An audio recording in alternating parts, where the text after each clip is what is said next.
Bhagavate Vasudevaya.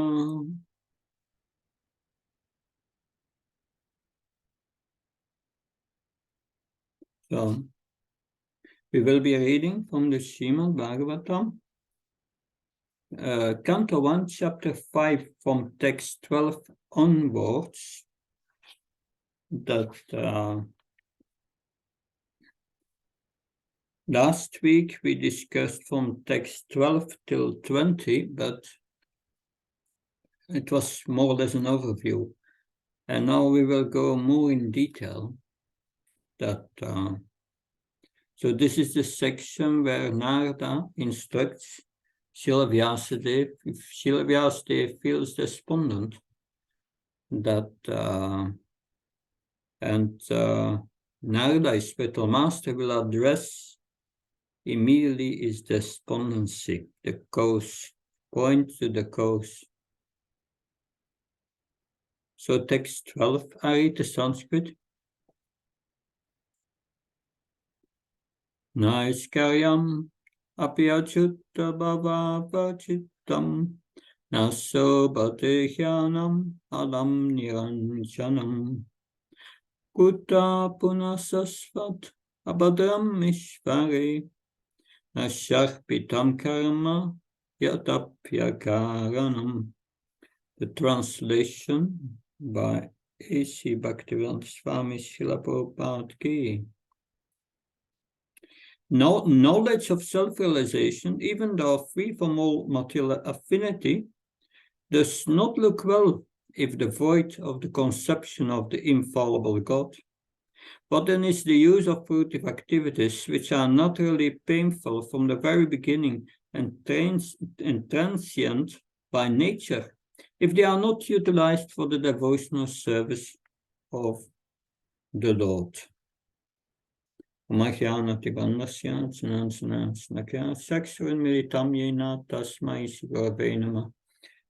Vishnupadaya Krishna Pastaya Bhutale Shrimate Bhaktivedanta Swami Namine Namaste Saraswata Deve Gauravani Pacharine Nirvishesha Sunyavadi Paskachai Desatarane Srila Prabhupada Ki. So Narada Muni tells here Srila Vyasadeva, don't talk even about Brahman. You have to talk about the Lord. It has to be the Lord himself. We'll read a few sentences of the purport. As referred to above, not only ordinary literatures devoid of transcendental glorification of the Lord are condemned, but also Vedic literatures and speculation on the subject of impersonal Brahman when they are devoid of devotional service.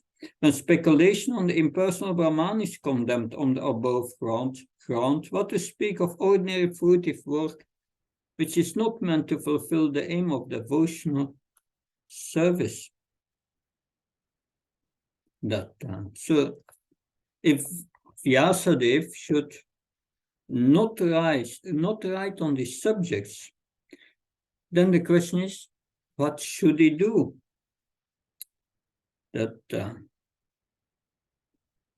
So Narada says, and thus you can think of the Lord's pastimes. This text 33. The text 13, I mean, the next text.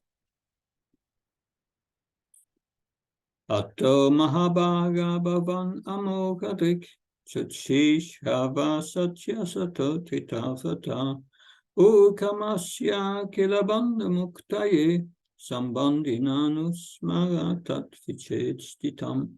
O Vyasadeva, your vision is completely perfect. Your fame is spotless. You are firm in vow and situated in truthfulness. And thus you can think of the pastimes of the Lord in trance for the liberation of the people in general from all bondage.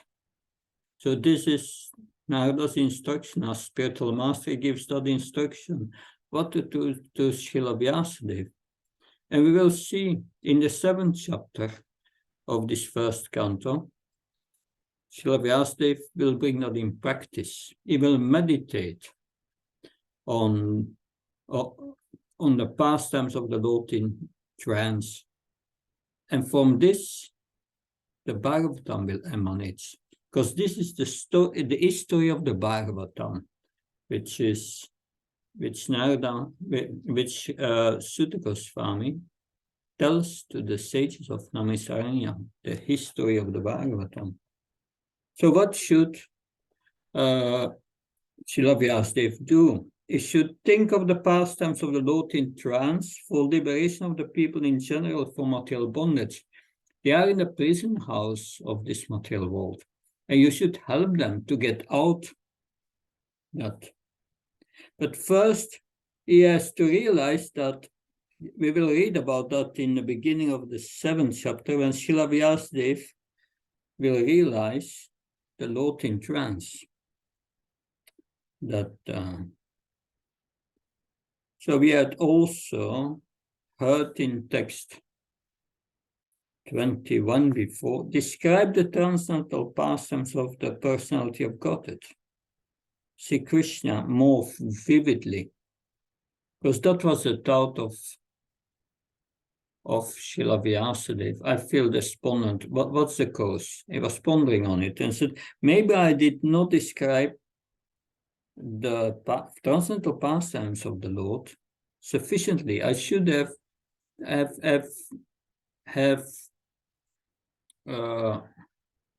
described them more vividly. So now I will read a part of the purport of the second of text 13. So there are thousands and thousands of literary men all over the world, and they have created many thousand literary works for the information of the people in general for thousands and thousands of years. Unfortunately, none of them brought peace and tranquility on earth. This is due to a spiritual vacuum in those literatures. Therefore, the Vedic literature, especially the Bhagavad Gita and the Srimad Bhagavatam, are specifically recommended to suffering humanity to bring about the desired effect. The desired effect of liberation from the pangs of material civilization, which is eating the vital part of human energy. So what does that mean here? The vital part of human energy. How is the present civilization eating the vital part of human energy? They are wasting time. That is what material civilization is. Even the most noble endeavors are wasting their time on a material level. And life's purpose to attain transcendence is completely different. To awaken our loving relationship with Krishna. Wasting time in material pleasures, attractive to the material world. Making sure everyone's time is spent uselessly until they become old and cynical. And then they start looking at the young people and they remember that they could run and jump. And they think, I wish I could run, jump. And so they are preparing for their next birth, where they will run and jump. They start thinking of it. And that is what happens. They are preparing a next birth because of their desiring. Such thinking is very dangerous. We should wish that we could be like the residents of Vrindavan. I wish that I can understand fully that I am not my body, that I am an eternal soul, Krishna's servant. How wonderful that would be. These material literatures full of our hearts with unlimited desires. We continue the purport of text 13, that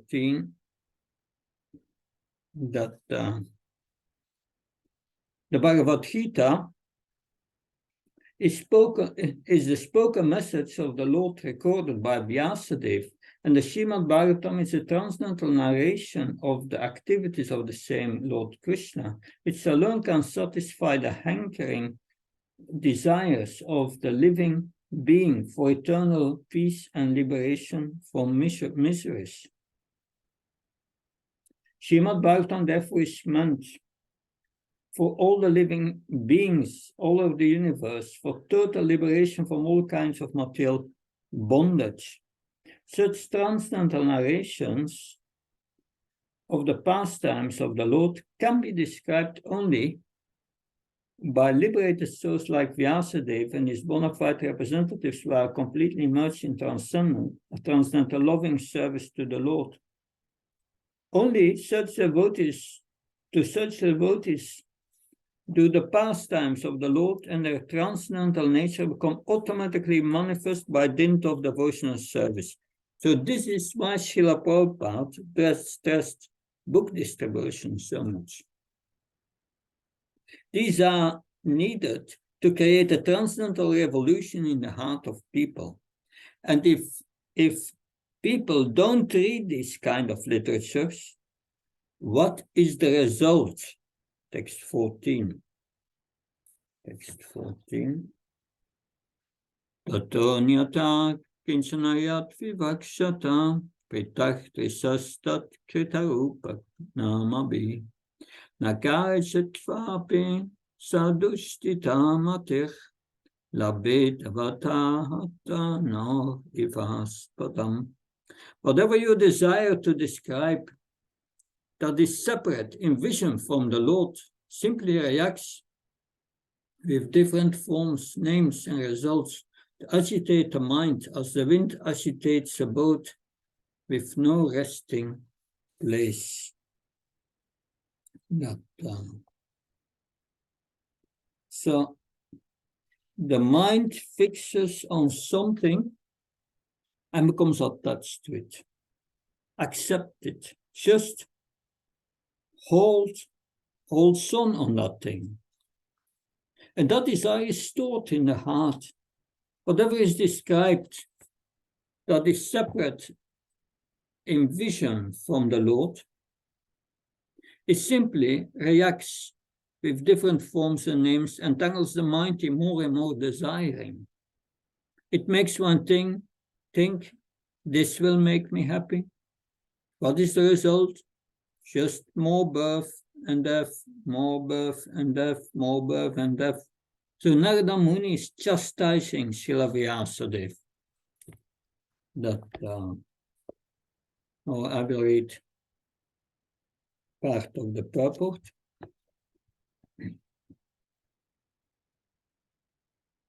So Srila Vyasadeva is the editor of all descriptions of the Vedic literature. And thus he has described transcendental realization in different ways, namely by fruitive activities, speculative knowledge, mystic power, and devotional service. Besides that, in his various Puranas, he has recommended the worship of so many demigods in different forms and names. The result is that people in general are puzzled how to fix their mind in the service of the Lord. They are always disturbed and finding the real path of self-realization.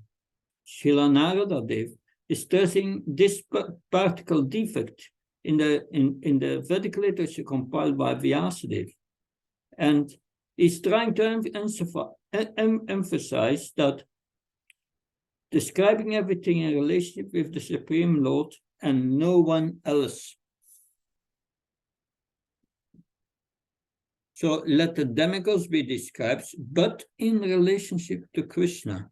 Let the material creation be described, but in relationship to Krishna, to the Lord. In the third canto, Vidura asked Maitreya Maitreya Muni about the creation, but only in relation of the Lord, he said. So the Puranas, so many historical things happen, but all in relation to the Lord. In fact, there is nothing in existence that is separate from him. Now we will read again text 15. Shurupsitam dharmakite nusasata svabha varaktasya mahan fyati krama yat vakyato dharma ita itirtastito namanyate tasya nivaranam chana. The people in general are naturally inclined to enjoy, and you have encouraged them in that way in the name of religion. This is fairly condemned and is quite unreasonable. But they are guided under your instructions. They will accept such activities in the name of religion, and they will hardly care for prohibitions. So people will think that religion's purpose is to enjoy in this world. But that is not the purpose of religion. So you have encouraged them to enjoy in the name of religion. Now we'll read the first 25 lines, I think, from the purport.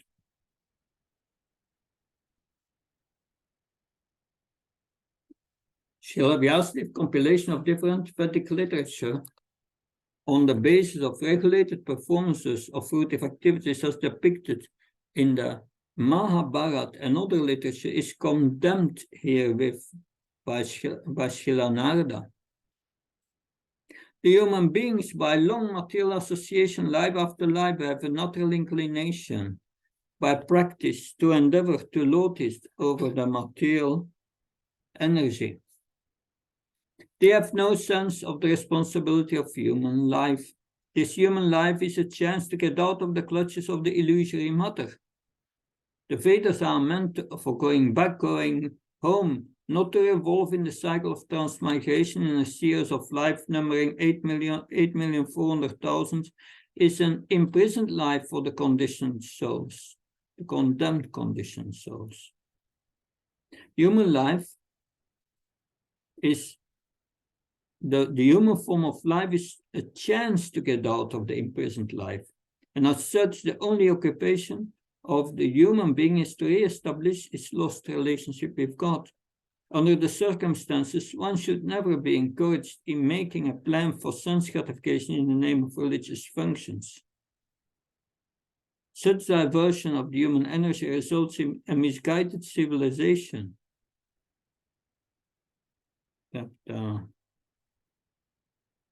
So, Srila Vyasadeva is the authority in Vedic explanations in the Mahabharata.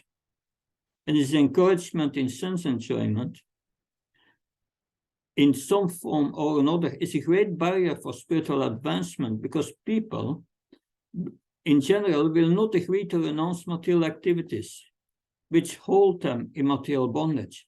At a certain stage of human civilization, such material activities in the name of religion, as sacrificing animals in the name of Jagya, were too rampant. The Lord incarnated himself as Buddha and decried the authority of the Vedas in order to stop animal sacrifice in the name of religion. But then, how will people make gradual progress? Gradually, how will they make progress? You have to start from where you are. You can't anyone make believe that you are a Paramamsa and have no material desires. No, this is not the way to describe things separate from the Lord. Text 16.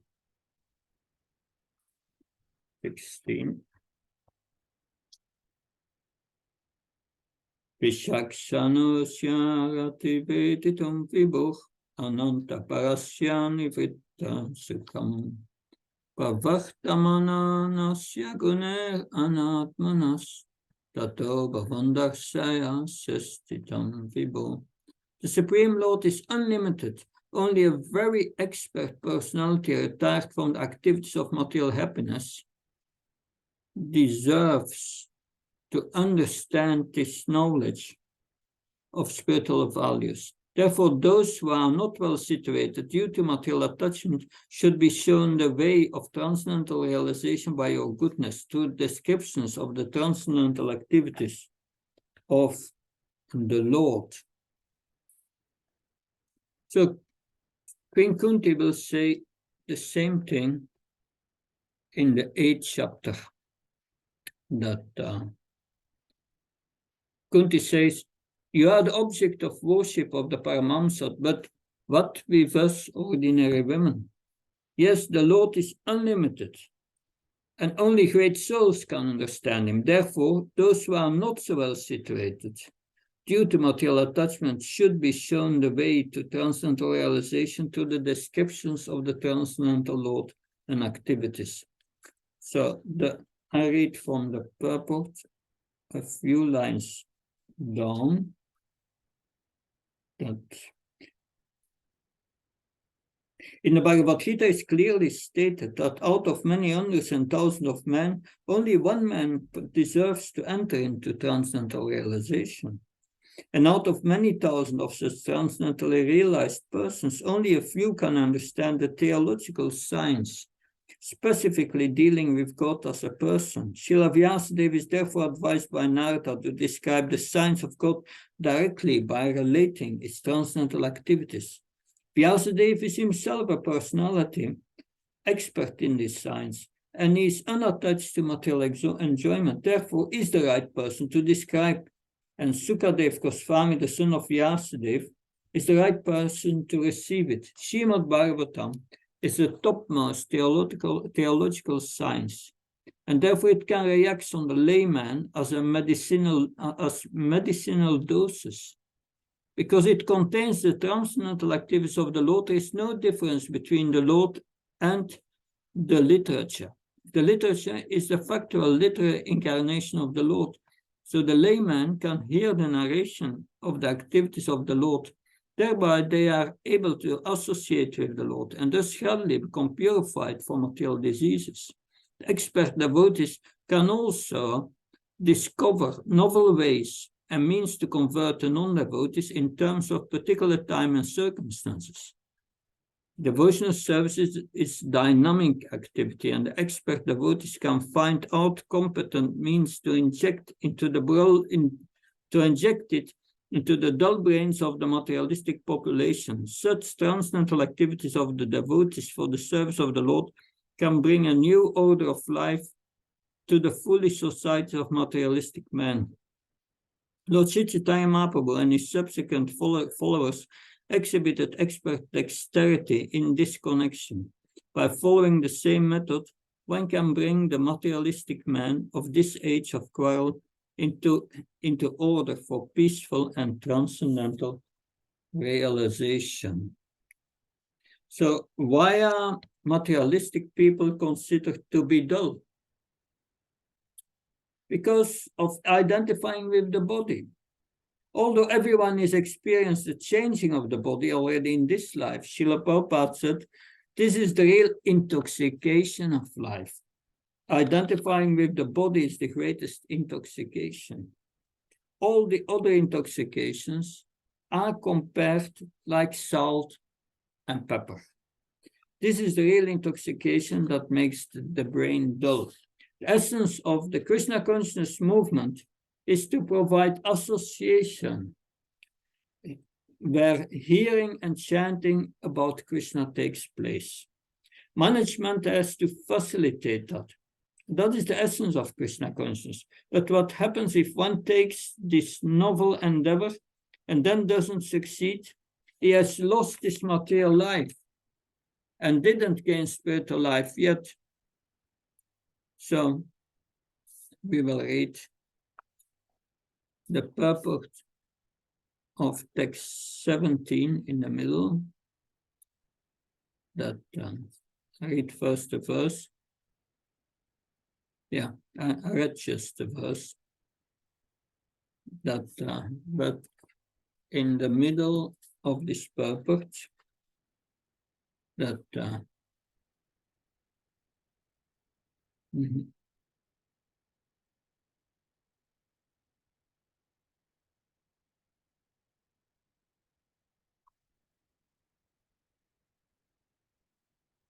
here the stress is given here to surrendering unto the lotus feet of the Lord. Even there is a chance of falling down. Because even though one falls down from the predicted duties of devotional service, he will never forget the lotus feet of the Lord. Once engaged in the devotional service of the Lord, one will continue the service in all circumstances. In Bhagavad Gita, it is said that even a small quantity of devotional service can save one from the most dangerous position. There are many instances of such examples in history. Ajamal is one of them. Ajamal in his early life was a devotee, but in his youth he fell down. Still he was saved by the Lord at the end. So do we have other examples by devotees being saved by performing devotional service? In the Bhagavatam, we have Gajendra, Vitrasur. Chitraketa was cursed to become a demon and die. Why?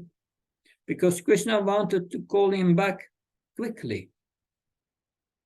Another example is Jad Bharat, thinking of a deer and becoming a deer, still being protected by the Lord by being able to remember.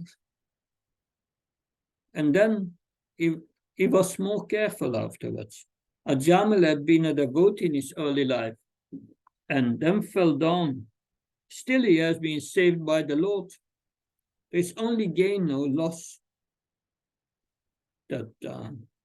So in material life, there is finally no gain or loss. We read text 18. Tashevaito payate takovito talapyate yadbramatam yupayata talapyate dukavanyato skam kalin sagrada kabir lamasa. The persons who are actually intelligent and philosophically inclined should endeavor only for that purposeful end, which is not obtainable even by wandering from the topmost planet, Brahmaloka, to the lowest planet, Patal. As far as happiness derived from sense enjoyment is concerned, it can be obtained automatically in course of time. Just as in course of time we obtain miseries, even we do not desire them. So text 18 is a very important purport. All these purports are very deep and very important, that Srila Prabhupada put so much in the first canto, that these are very important purposes. So I will read this purport for you. That every man everywhere is trying to obtain the greatest amount of sense enjoyment by various endeavors. Some men are busy engaged in trade, industry, economic development, political supremacy, etc. And some of them are engaged in fruitive work to become happy in the next life by attaining higher planets. It is said that on the moon the inhabitants are fit for sense enjoyment by drinking samaras, and the Pitriloka is obtained by good charitable work. So there are various programs for sense enjoyment, either during this life or in the life after death. Some are trying to reach the moon and other planets by some mechanical arrangement, for they are very anxious to get in such planets without doing good work. But it is not to happen.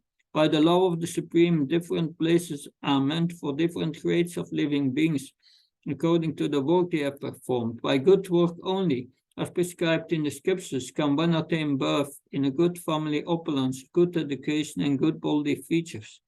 We see also that even in this life, one obtains a good education or money by good work. Similarly, in our next birth, we get such desirable positions only by good work. Otherwise, it would not so happen that two persons born in the same place and at the same time are seen differently placed according to previous work. By all such material positions are impermanent. The positions in the topmost Brahmaloka and in the lowest Patal are also changeable according to our own work. The philosophically inclined person must not be tempted by such changeable positions. He should try to get into the permanent life of bliss and knowledge, where he will not be forced to come back again to the miserable material world either in this or that planet. Miseries and mixed happiness are two features of material life, and they are obtained in Brahmaloka and in other lokas also. They are obtained in the life of the demigods. They are obtained in the life of a dog and hogs. The miseries and mixed happiness of all living beings are only of different degree and quality, but no one is free from the miseries of birth and death, old age and disease. Similarly, everyone has his destined happiness also. No one can get more or less of these things simply by personal endeavor. Even if they are obtained, they can be lost again. One should not therefore waste time with these flimsy things. One should only endeavor to go back to Godhead. That should be the mission of everyone's life. So Srila Prabhupada never retreated an inch from this point of view at any time. What's described in this purport. Now, text 19. That's the last verse we discussed today. Navaishana chatu katan shana vachan mukunda sevi anyavatan samskritim. Smarat mukundangri upakukahanam punah vihatamichem naraso kahojana. My dear Vyasadeva, even though a devotee of Krishna sometimes falls down, somehow or other, he certainly does not undergo the material existence like others, fruitive workers. Because a person who has once realized the taste of the lotus feet of the Lord can do nothing but remember that ecstasy again and again.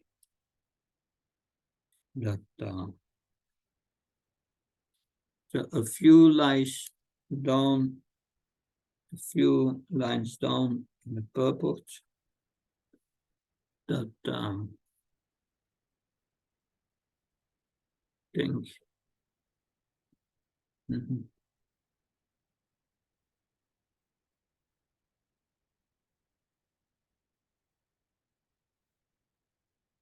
Yeah, but even though he falls down, a devotee is never to be considered in the same as a fallen karmi. A karmi suffers the results of his own reactions, whereas a devotee is reformed by chastisement directly by the Lord himself.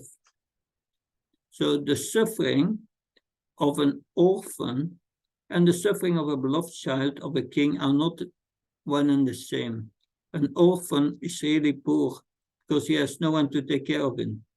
But a beloved son of a rich man, although he appears to be on the same level as the orphan, is always under the vigilance of his capable father. A devotee of the Lord, due to wrong association,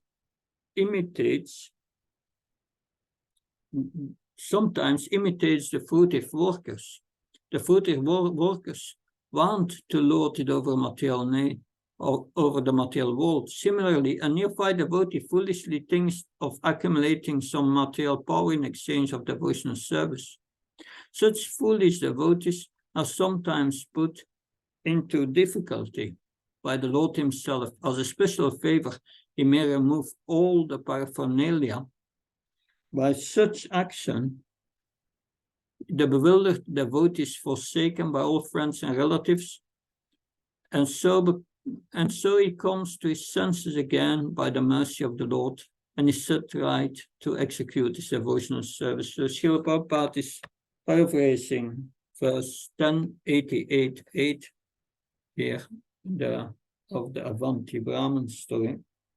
So sometimes it's difficult to see to see this as a favor of Krishna, that when Krishna is kindly crushing us, very difficult to see Krishna's mercy in that. But he's removing our attachments by removing everything. So Krishna does not always give us what we like, but what we need to make spiritual advancement. But if one can have that wonderful faith and vision, then Jiva Mukta Sadaya Bhak. One is qualified to go back to the spiritual world. Seeing Krishna's mercy in everything. That. So Srila Prabhupada would often quote this verse, 1088:8, Arishetat Taddanam Sanai. Krishna may refuse to make our material life successful for spiritual reasons. He takes everything away because Krishna has his own plan. Therefore, acceptance of Krishna's will, that is important. That so Narada has responded to Vyasadev's request. The reason why you are feeling incomplete is that you actually did not broadcast the sublime and spotless glories of the personality of Godhead. So it comes straight to the point. And philosophy that doesn't satisfy the Lord in his transcendental senses is considered worthless, he said. Because Vyasa had written about Dharma, Artha, Kama, Moksha, 4 goals of life, but they are not meant for Krishna's pleasure. They are selfish and they are condemned, worthless. So Srila Vyasadeva saw Kali Yuga coming, and his idea was to help. But Narada continues. The problem is that you have set up these intermediate goals. Even if you are trying to bring people to the highest perfect of Krishna consciousness, and when you are presenting something as separate from the Lord, it reacts with people's minds who hear it. The devotee reacts to the desires. Yeah. The desires react with people's minds, and people just follow these things. Then the mind is like a boat driven by the wind, with no runner. It pulls everyone into repeated birth and death. People actually tend to enjoy anyway. Bhagavad Gita 13:22 Prakati, Purusa Praktistori Bhukte Praktijangunam. Everyone in this world is thinking himself the Purush, trying to enjoy. And you have encouraged them for self-centered activities, as if this is religion, but it's not actual religion, it's self-centered. So therefore, they will take shelter of you and use your name, saying that you authorized it, and they will not be inclined for any prohibition. And they won't be inclined to remove themselves from the center. So this is complete selfless. So this complete selfless pure devotional service by which one can know the Lord, Bhakti-yama bhajanti yabhya satmi tattvata. This is very difficult. Only an expert devotee with no desire for material activities will understand this transcendental knowledge, which is actually non-different from the Lord. So what to do to an alternative of what you have done, which was to establish intermediate goals, as if they were independent from the goal of connecting everything to Krishna. So instead of doing that, to help those who are materially attached and who can't come to the highest level immediately, you should know the way of transcendental realization, how through descriptions of the transcendental activities of the Lord, they will make progress. And if someone takes completely to the Lord's service, then, which is the highest thing, but he falls because of his determination, renunciation, and sincerity. Even if such a person falls down due to immaturity, his sensuality and his insincerity, but there is no danger of his lack of success, because once he started this thing, his gain has been eternal, because he developed this relationship with Krishna, and Krishna will take care of him. On the other hand, someone who gains something material, even though it may be perfectly successful, actually he gained nothing, because it will be stolen away by time, and that is unstoppable. You have encouraged people to gain through the Vedas, but none of these temporary gains should, but no, all these temporary gains, they should be rejected. And people, because their happiness and distress will come automatically according to their karma anyway, but people should only be engaged in that which is unattainable in the material world. This means something eternal. So if a devotee of Lord Krishna sometimes falls down, his situation is not like that of a materialistic person who has no transcendental goal of loving service to Krishna. Situation is completely different, because he has tasted something. There is something in his heart. He gained something, and it is of a different quality. It may still be in the form of a seedling, neophyte, or very exalted, but yet it is a different taste and a different quality. And he won't be able to forget that. He won't be able to forget that ecstasy, that taste, will be carrying him to which will carry him to the lotus feet of Krishna again and again. So Vyasadeva was feeling incomplete. And this is the situation of everyone in the material world. And instead of looking in the right place to remove this incompleteness, or instead of connecting ourselves to Krishna, the conditioned soul tries one thing after another, the next on the material level, to remove the incompleteness, but nothing works. But on the other hand, the Supreme Lord is the source of the cosmos, and he's aloof from it. There's no reason to feel separate from Krishna, because he's everything, he's everywhere. Everything comes from him, and everything is maintained by him, and is resting within him after it is annihilated. And you know this already. You have perfect vision. So Narada tells Vyas, yes, he's everything. And this is what we will hear also in the second canto. So at the end, I gave a summary of the whole section to understand the main points. So if you have any question or doubts or comments, Hare Krishna.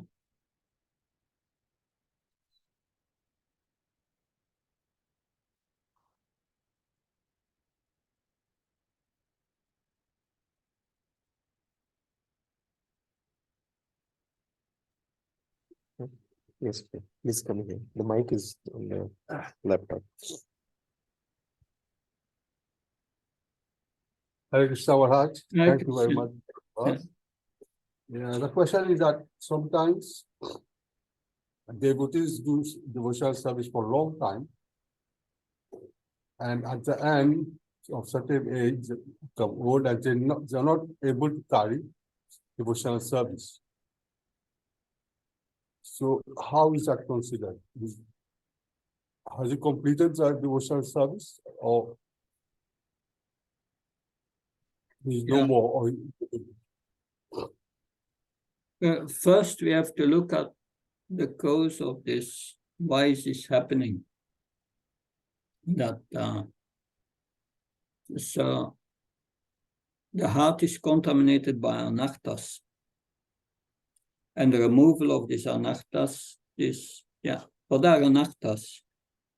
Anarthas are four things. Our attraction to sense enjoyment coming from past sinful activities. That and our attraction, and also because of past pious activities, this tendency to enjoy and exploit material world is there.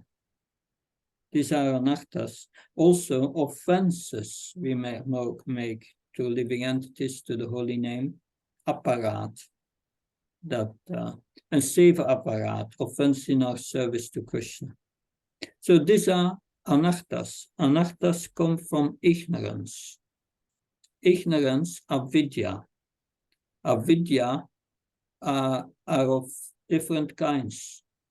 That the root cause of avidya is that we forget Krishna. And therefore we forget our relationship with Krishna.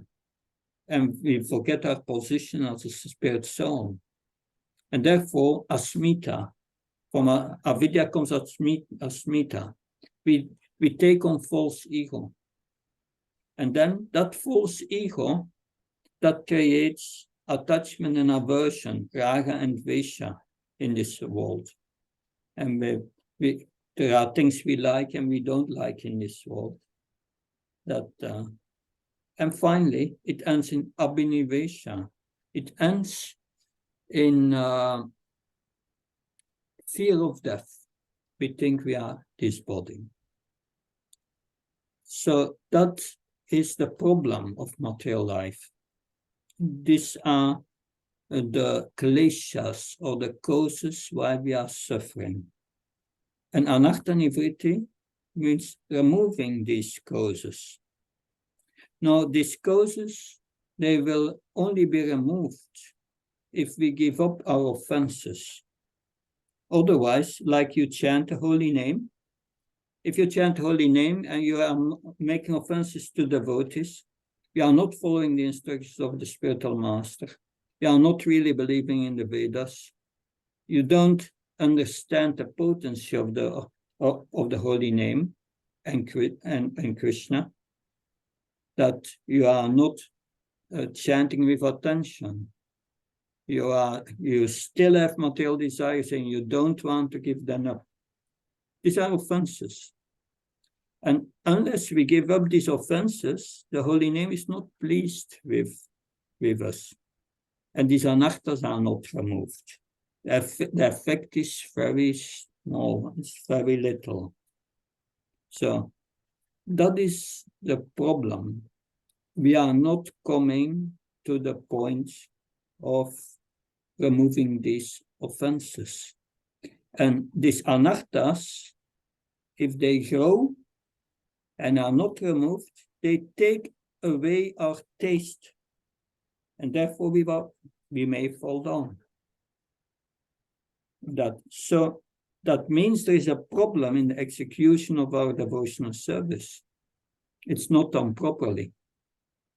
That's why we lose taste. To avoid that, we must hear sufficiently. That's very important. Every day the Bhagavatam, like we do now.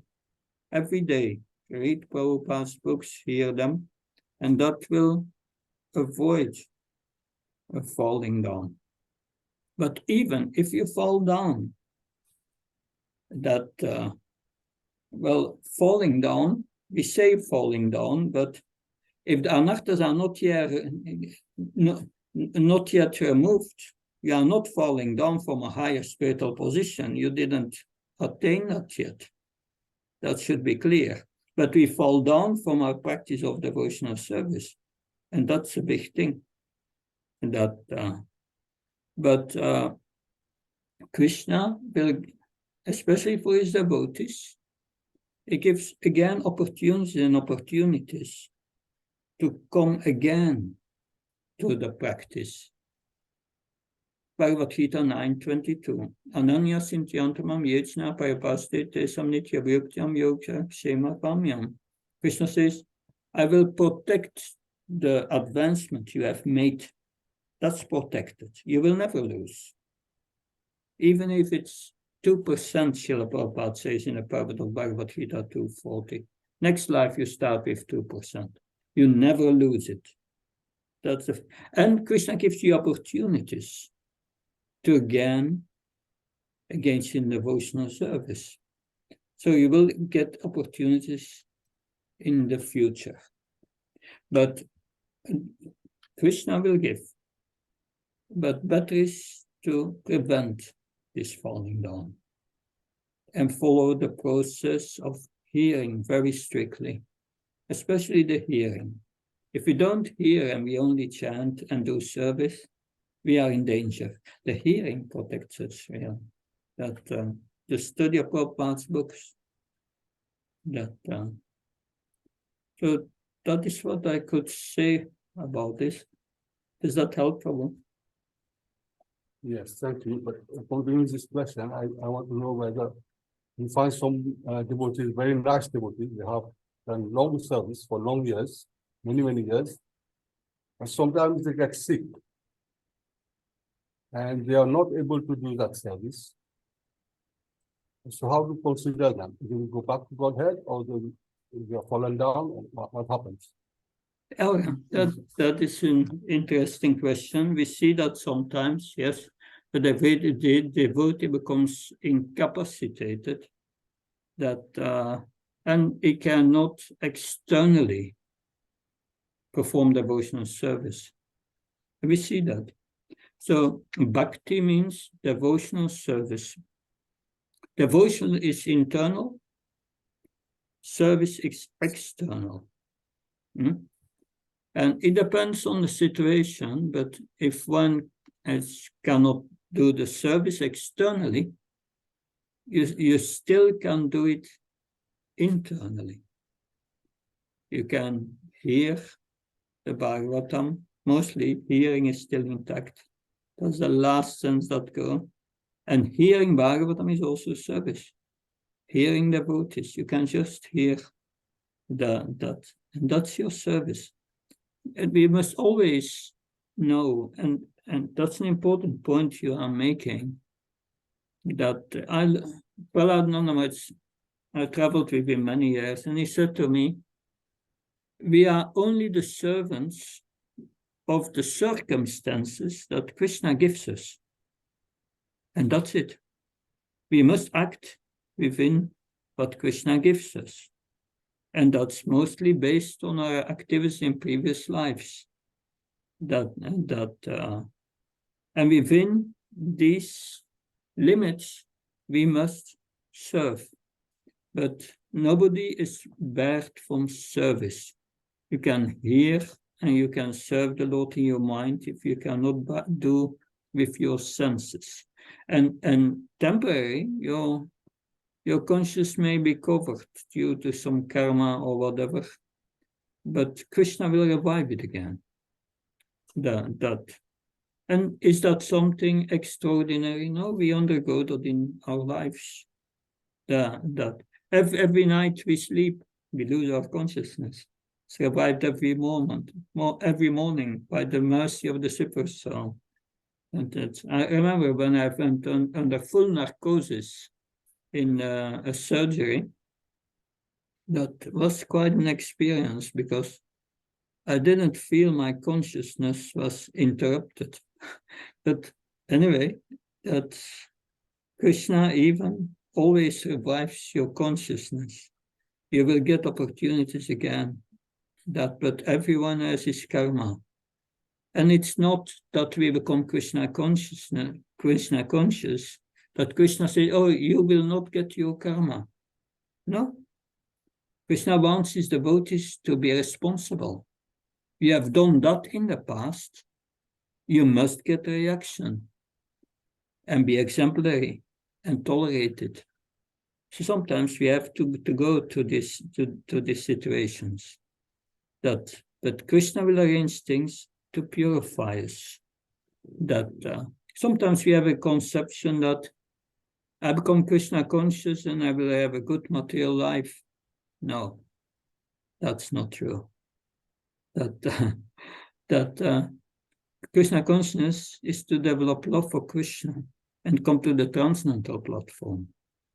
Then you don't suffer anymore. The Pandavas, they went through a lot of suffering, but internally they were not suffering. Because they were only absorbed in their service of Krishna, and they were pure in heart. There is no asmita. This asmita, this false ego, is the cause of raga dvesha. That absorption in these dualities. But they didn't have that. Whatever Krishna, and that's an instruction, because in the past I many times was a victim by this attachment and aversion. And I went to heavy things, but then Bhakti Charamaj instructed me, and that is an important instruction for all of us. Whatever good or bad happens in your life, you must see it as Krishna's mercy. Not easy. But that's a point that was also addressed in this purport. Does that help? Some thoughtful reflection. Good. Thank you, Maharaj. Thank you very much. Good. Thank you. Good. Thank you very much, Maharaj. So, Thank you for the class. yeah, I look forward to see you next week. We continue with this chapter. That these are my preparations from the Bhakti Vaibhava course from this chapter, and they are going deep. I think we will go on till the end of the chapter and then continue with in another style, because I've also my preparations for the handbook that I wrote for the first canto, and it's also going deep. We will continue with that. Thank you very much. Hare Krishna, Jai Prabhupada, Jai Gauranga. Hare Bol. Thank you very much.